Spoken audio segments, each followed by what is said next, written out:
Olá, servo do Senhor, serva do Senhor. Estamos aqui novamente com a nossa reflexão diária, pelo menos lutando para que ela seja diária. Nem sempre é possível. Agradeço a Deus por estar de volta aqui e graças a Deus, né? Tudo correu bem por onde passamos lá em Curitiba. Estamos de volta para a reflexão da palavra do Senhor.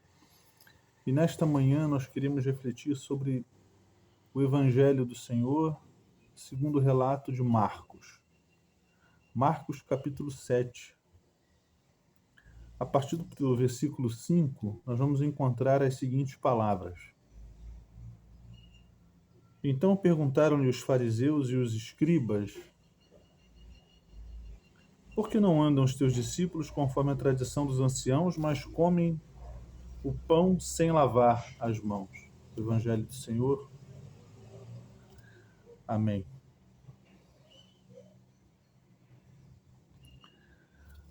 Jesus estava ensinando, Jesus estava curando, realizando o seu ministério salvífico, chamando para si os seus discípulos para tomarem parte com ele no seu ministério, no seu trabalho, preparando-os em seu ministério para que posteriormente prosseguissem com a proclamação da palavra do Senhor a todas as nações, a todos os povos, expandindo o evangelho da salvação a todos os ouvidos que pudessem escutar a voz do Senhor através de seus filhos.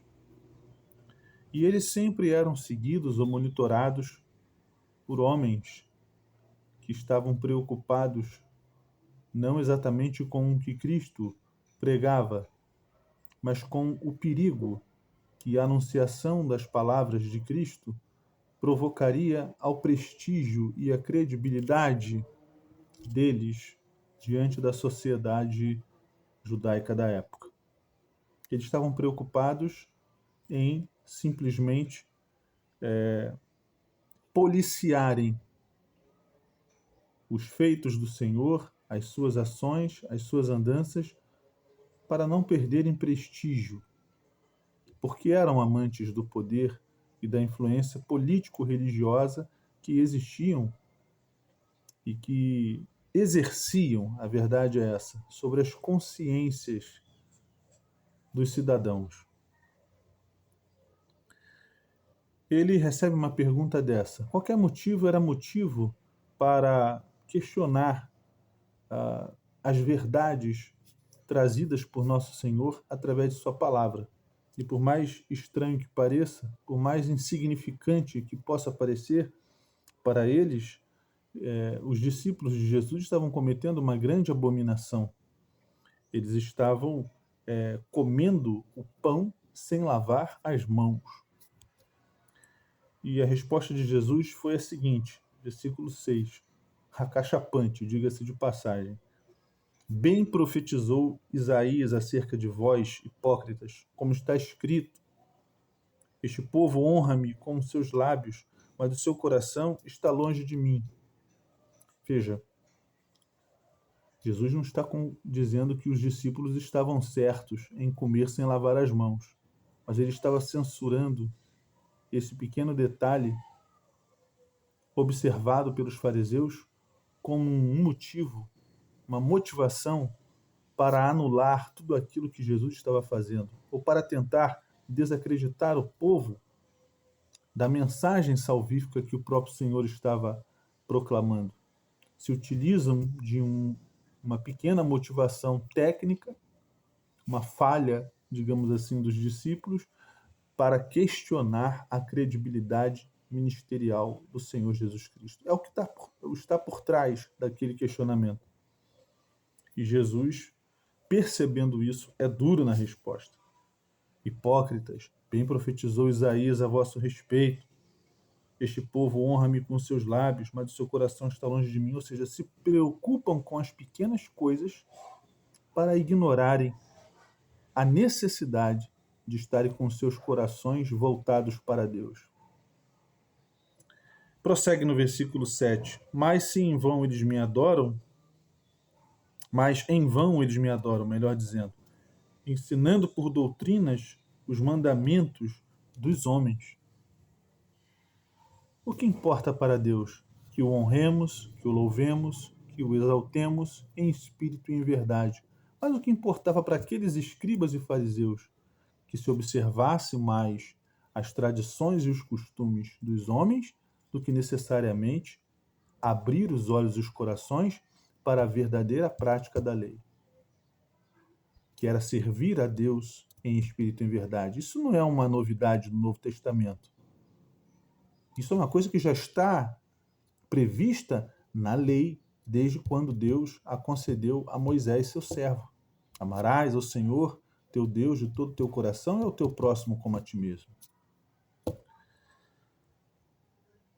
Mas eles, através do acréscimo, da inclusão de inúmeras tradições humanas, como esta, por exemplo, isso era muito mais importante. Uma outra tradição ridícula, mas que para eles era importante, está no versículo 8. Mas vós colocastes de lado o mandamento de Deus e guardastes a tradição dos homens, como o lavar dos jarros e dos copos, e muitas outras coisas semelhantes a estas fazeis. O jeito, o estilo de se lavar um copo, os jarros, para eles, se isso não fosse feito do jeito que eles haviam estipulado, isso seria considerado uma blasfêmia. Hoje em dia, nós enfrentamos problemas semelhantes. O tecnicismo cristão, a burocracia cristã, ela vem se impondo sobre a simplicidade do Evangelho. As muitas tradições e suas práticas que não acrescentam nem diminuem nada, mas apenas ficam polindo gestos técnicos num ato que deveria exigir uma inteireza de coração, uma sinceridade total na prestação de culto a Deus, acaba se tornando mais importante do que isso. Muitas pessoas estão se perdendo por causa de lideranças assim, que ensinam os seus liderados a valorizarem aquilo que o homem gosta de valorizar e desvalorizarem aquilo que Deus ama. E por causa dessas observâncias cegas, acabam ignorando a essência do Evangelho, que é estar diante de Deus com o coração aberto a tudo que Ele tem para oferecer, servi-lo em espírito e em verdade, praticar o Evangelho. E ele dizia-lhes, ainda no versículo 9, bem sabeis rejeitar o mandamento de Deus, para que possais guardar a vossa própria tradição. Eu sou um homem que gosta de tradições, eu não escondo isso. Uma boa tradição que me encaminhe e me empurre para um serviço mais próximo de Deus, para uma comunhão melhor com Ele. Existem sim esses instrumentos que nós podemos utilizar com toda certeza. Jesus mesmo, ele não deixou de estar no templo. Ele não deixou de seguir os ritos.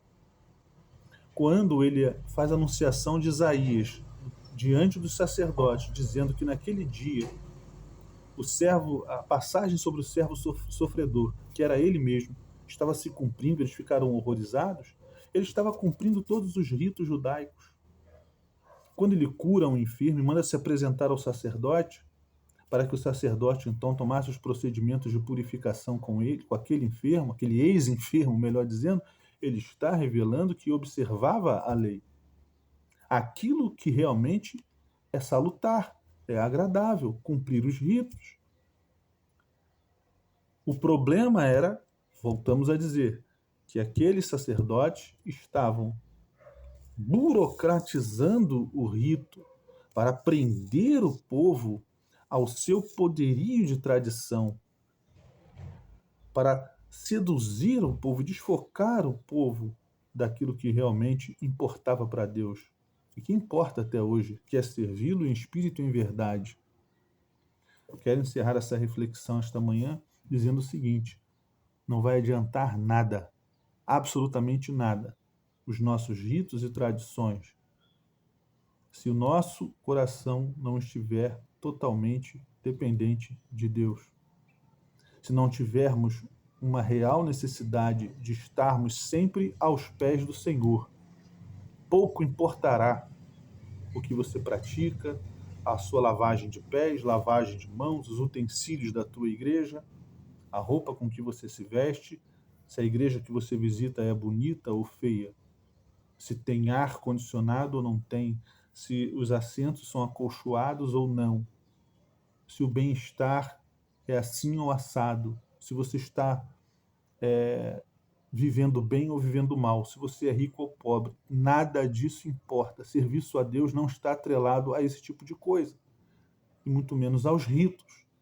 Pouco vai importar um rito se na sua vida, o rito da tua vida, não estiver sendo direcionado e conduzido ao Senhor.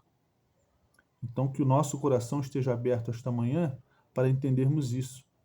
O próprio Cristo nos diz: bem sabeis rejeitar o mandamento de Deus para que possais guardar a vossa própria tradição. A gente vê um servo do Senhor, uma serva do Senhor, porque não está na nossa igreja fazendo a obra dele de uma maneira diferente, e logo criticamos porque não está conosco. E o próprio Cristo já havia nos dado essa lição mais à frente. Se estão proclamando a minha palavra, mesmo não estando conosco, é dos nossos. Se estão vivendo a palavra como deveria se viver, é dos nossos.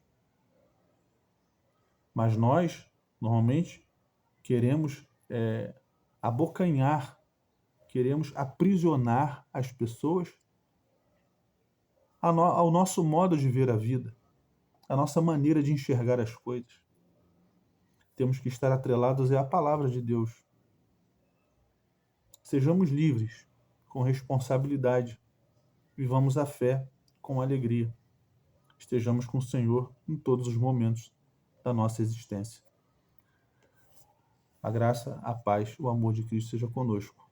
Amém? Que o Senhor nos abençoe nesta manhã, em nome do Pai, do Filho e do Espírito Santo. Amém.